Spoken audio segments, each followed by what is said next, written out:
¿Verdad que el Señor viene pronto? Pero ¿saben qué? Viene con su galardón. Eso lo dice Apocalipsis 22:12. He aquí yo vengo pronto y mi galardón conmigo para recompensar a cada uno según sea su obra. Vengo con mi galardón. ¿Qué impacto tienen estas palabras en usted y en mí? ¿Qué impacto tiene? Cada año, mes, día, hora que pasa, y mira que el tiempo se está yendo velozmente, estamos ya más de la mitad de febrero. Pero cada momento que se va nos quita la oportunidad de servir. Por tanto, si estas palabras son significativas, entonces yo creo que lo más prudente es que aprovechemos el tiempo. Solo contamos con un momento, porque ustedes saben la promesa que en un abrir y cerrar de ojos estaremos siendo llevados. Solamente contamos con un momento.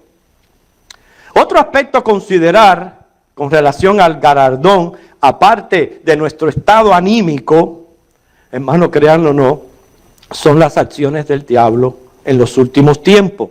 Él tratando de impedir el avance de la obra del evangelio en la tierra.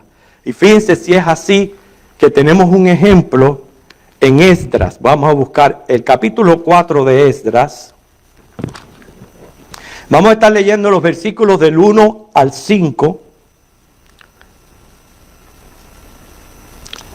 Esdras capítulo 4, versículos del 1 al 5. Oyendo los enemigos de Judá y de Benjamín que los venidos de la cautividad edificaban el templo de Jehová Dios de Israel, vinieron a Zorobabel y a los jefes de casas paternas y les dijeron: edificaremos con vosotros, porque como vosotros buscamos a vuestro Dios, y a él ofrecemos sacrificio desde los días de Esar-Adón, rey de Asiria, que nos hizo venir aquí. Zorobabel, Jesúa y los demás jefes de casas paternas de Israel dijeron: no nos conviene edificar con vosotros casa a nuestro Dios, sino que nosotros solo la edificaremos a Jehová Dios de Israel, como nos mandó el rey Ciro, rey de Persia. Pero el pueblo de la tierra intimidó al pueblo de Judá y lo atemorizó para que no edificara. Sobornaron además contra ellos a los consejeros para frustrar sus propósitos todo el tiempo de Ciro, rey de Persia, y hasta el reinado de Darío, rey de Persia. Tenemos un ejemplo aquí de lo que les acabo de hablar. Dice que oyendo, o más bien cuando se enteraron estos enemigos de estas dos tribus, Judá y Benjamín, que estaban edificando el templo, el lugar o santuario de Jehová Dios, pues entonces fueron a hablar con el gobernador Zorobabel y los jefes de las casas para decirle que ellos también iban a edificar con ellos. Y noten la razón: buscaban al Dios de Israel. Esto parece bueno. Ojalá todo hombre en esta tierra buscara al Dios de Israel. ¿Por qué? Porque es el Dios verdadero. Porque hay un solo Dios. Y además todos hemos sido creados para adorarle. ¿Cuál es el problema entonces? Bueno, tristemente ellos no adoran o adoraban al Dios verdadero. Por eso este deseo de esta gente pareciera inofensivo, justo. Pudiéramos catalogar a los judíos de ser exclusivistas, pero se está tratando aquí de un asunto demasiado serio. Y este asunto, que es demasiado serio, cada vez iba a ir en aumento más en los días actuales. Hablo de lo que se conoce como sincretismo. Sincretismo es mezclar religiones, lo cual fue condenado por los profetas. Usted puede leer el capítulo 16 de Ezequiel, que fue condenada a esta práctica. Es un sistema que pretende conciliar varias doctrinas distintas y contradictorias. o un proceso en que algunos aspectos de una religión son asimilados e incorporados a otra, lo cual conlleva cambios fundamentales en ambas religiones. Yo diría un tipo de relativismo religioso, darse la mano con los sectarios, pero más que todo carecer de convicción personal. Vimos en el texto la respuesta de los líderes, fue totalmente negativa. Pusieron una excusa que seguían órdenes de Ciro. Pero hermano, en cuanto al sincretismo, debemos ser cristianos de convicción. Tener extremo cuidado con falsos maestros, profetas, falsos cristos, que van a tratar de infiltrar herejías en las iglesias. Por eso este pasaje, en primer lugar, nos enseña a cuidar la doctrina bíblica cuando la palabra de Dios es deshonrada. No todas las religiones son buenas. No diga eso. No todas las religiones son buenas. Es más, hay solo una religión buena y verdadera: el cristianismo. ¿Saben por qué? Porque solo por medio de Cristo y su sacrificio es que el ser humano es justificado y reconciliado con Dios. ¿Por qué? Porque el pecado nos separa del Creador. Y bien Jesús dijo, usted lo conoce, Juan 14:6, que yo soy el camino, la verdad, la vida. Nadie viene al Padre si no es por mí. Por tanto, una vez estamos ya en Cristo, habiéndole recibido como Señor, entonces gozamos de comunión y nos religamos. Ese es el sentido de la palabra religión, religarnos, para entonces acercarnos a Dios y darle culto. Usted puede en casa después en Esdras leer los versículos del 4 al 24 y se va a dar cuenta de tácticas de venganza de estos enemigos, que fue sembrar desánimo entre el pueblo y frustrar aquel proyecto. ¿Y saben qué? Bueno, el mismo pasaje nos lo dijo. Lo lograron. Pero esto hay que tener en cuenta. Lo lograron temporalmente, porque los planes de Dios ningún ser humano los frustra. Lo lograron temporalmente. Aquel proyecto se interrumpió durante todo el periodo de Ciro. Y no fue hasta Darío que se reanudó la obra un 21 de septiembre del 520 antes de Cristo. Y hermano, esto que estamos hablando tiene muchísimo que ver con los escritos del profeta Ageo. Muchas veces estos profetas menores no les damos la importancia, los ignoramos, no los leemos mucho. Casi siempre cuando vamos a leer la Biblia abrimos los salmos. Y si vamos a leer profecía, bueno, la de Isaías, la de Jeremías, etc. Pero estos profetas menores no les damos mucha importancia y sin embargo tienen grandes mensajes. Porque recuerden, toda escritura es inspirada por Dios y útil para cada uno de nosotros.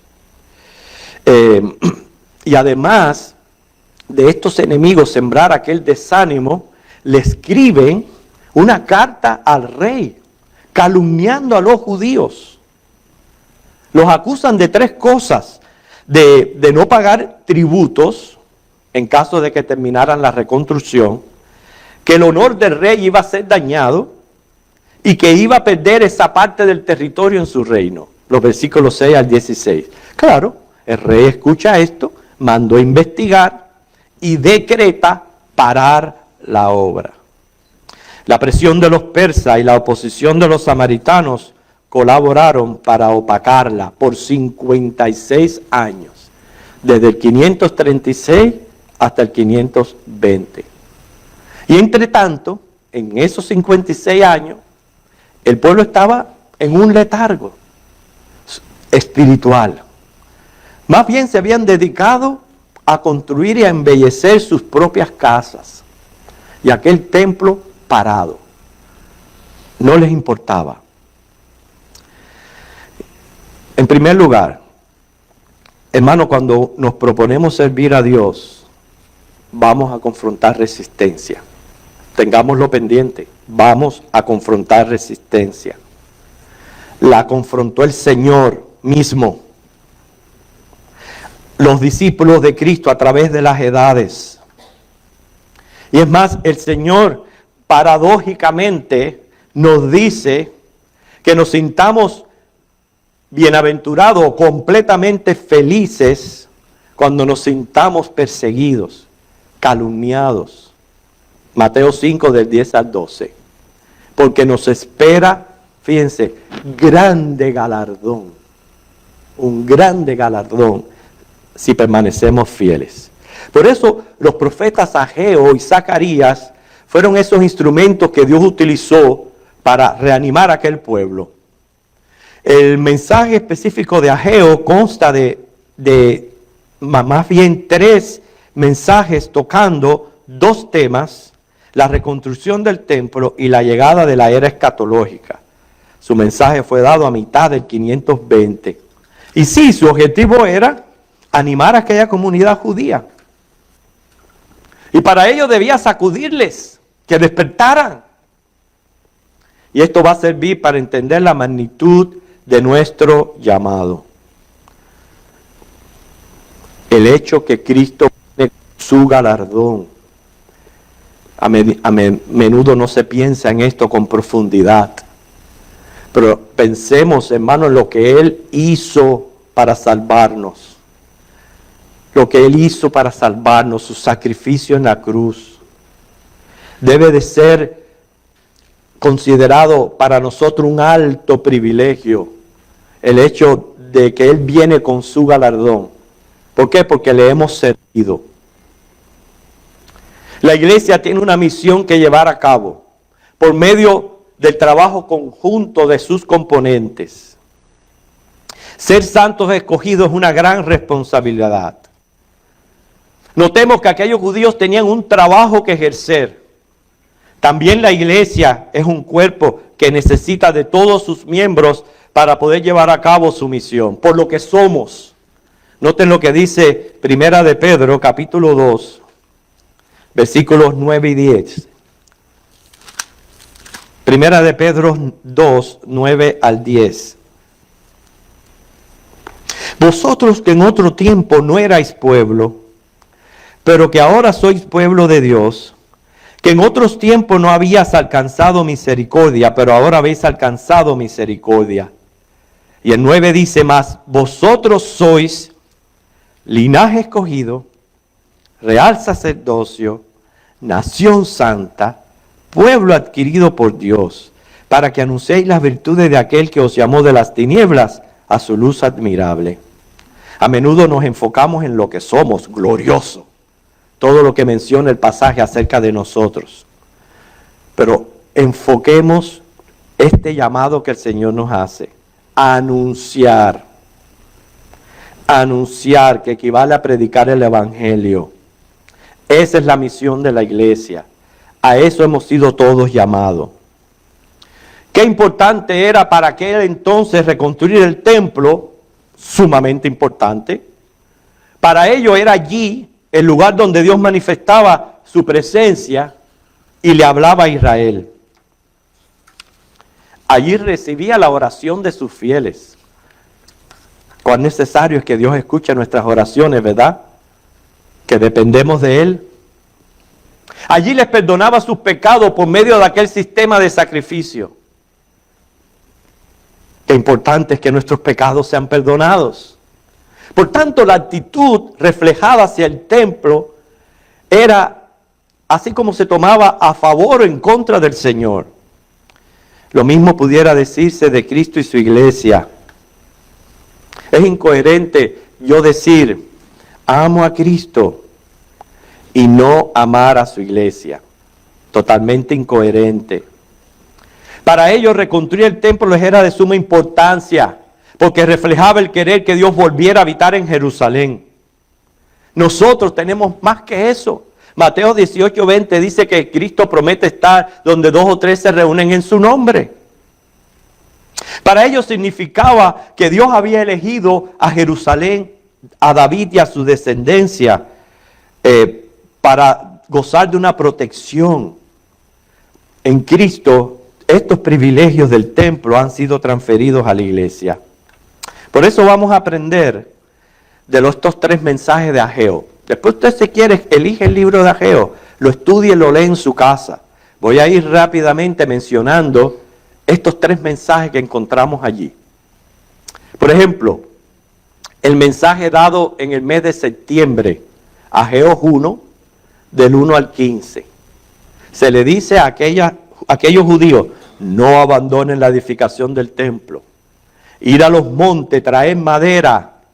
Alentaos todos acerca del Señor. Ese era el primer mensaje de septiembre. ¿Qué nos dice Pablo hoy? Efesios 5, 15 al 17.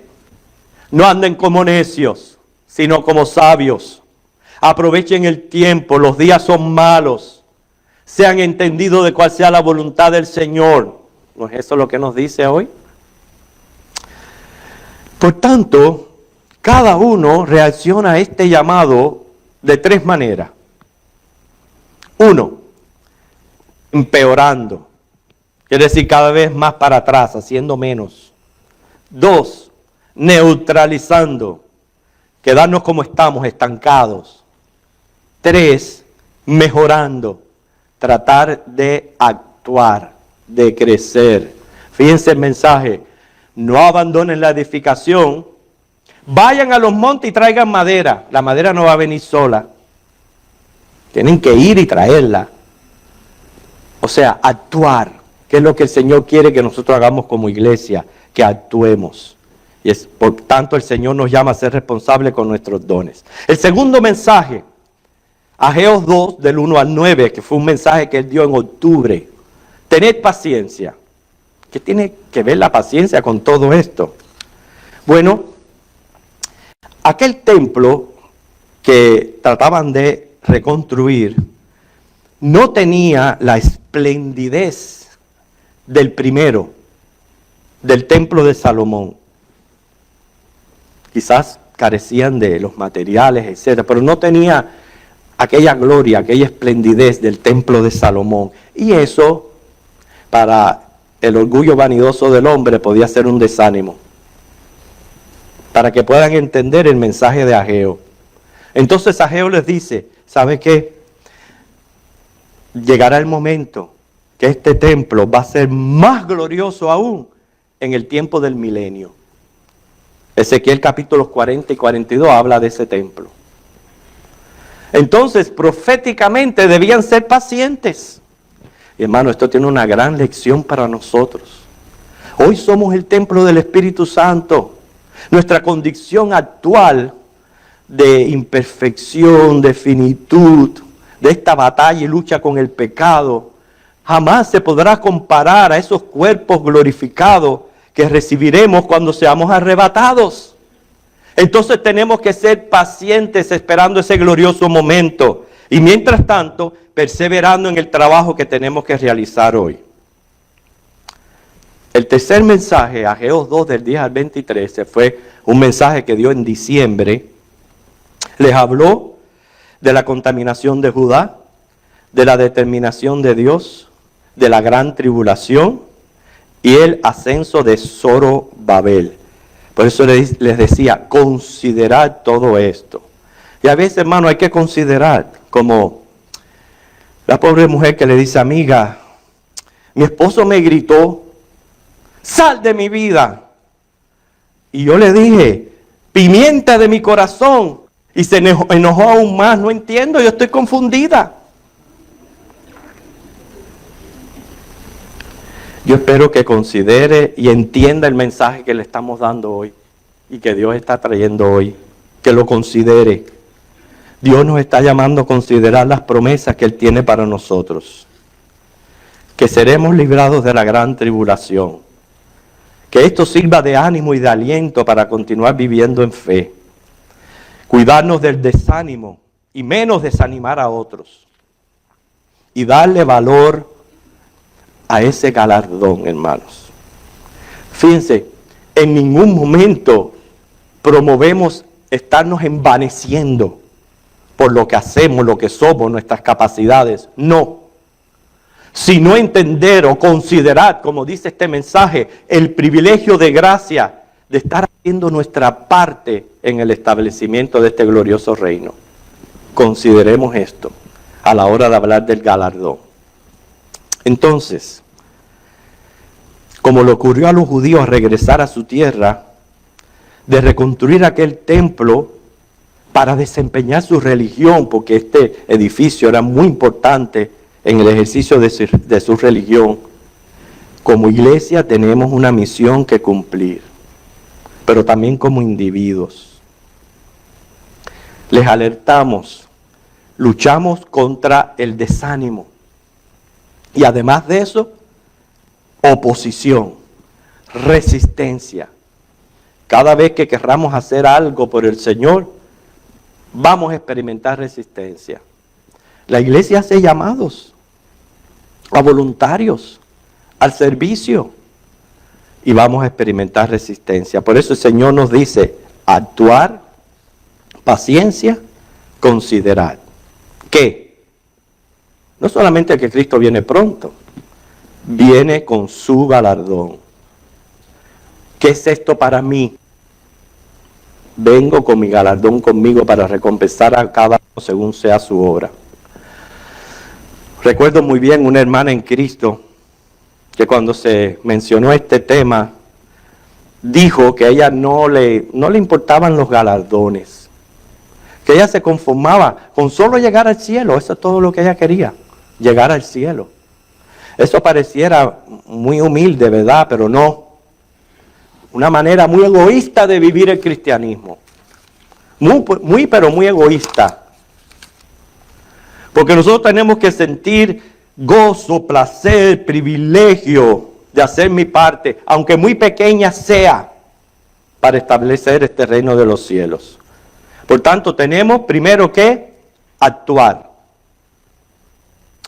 No contamos con mañana, solo tenemos hoy un momento. No nos dejemos influenciar por lo negativo, el pesimismo, por los que no quieren hacer nada. Recuerden que Jesús dijo, solamente un vaso de agua que den en su nombre a uno de sus discípulos no dejará de perder su recompensa. Cristo lo ha querido así. Nos salva por gracia, sin merecerlo, y además Él quiere, a Él le place galardonarnos. Esa es su voluntad. Por tanto, nosotros tenemos que darle valor a estos galardones porque es en respuesta al servicio que hemos prestado al Señor. En segundo lugar, el segundo mensaje, ser pacientes. Llegará el momento que vamos a ser arrebatados, hermanos. Sí, vamos a escuchar esa trompeta. Yo sé que los días van y vienen, pero va a haber un día que va a ser diferente. Y va a ser una marcada diferencia. No perdamos la perspectiva. El tiempo presente no se compara con el futuro que nos espera. Y en último lugar, consideremos que el tiempo pasa y se lleva las oportunidades. Honremos entonces a Dios siendo buen siervo y fiel en lo que Él nos ha capacitado y en lo que Él nos ha encomendado hacer para su gloria y su honra. Oremos. Señor, gracias te damos por la palabra de hoy.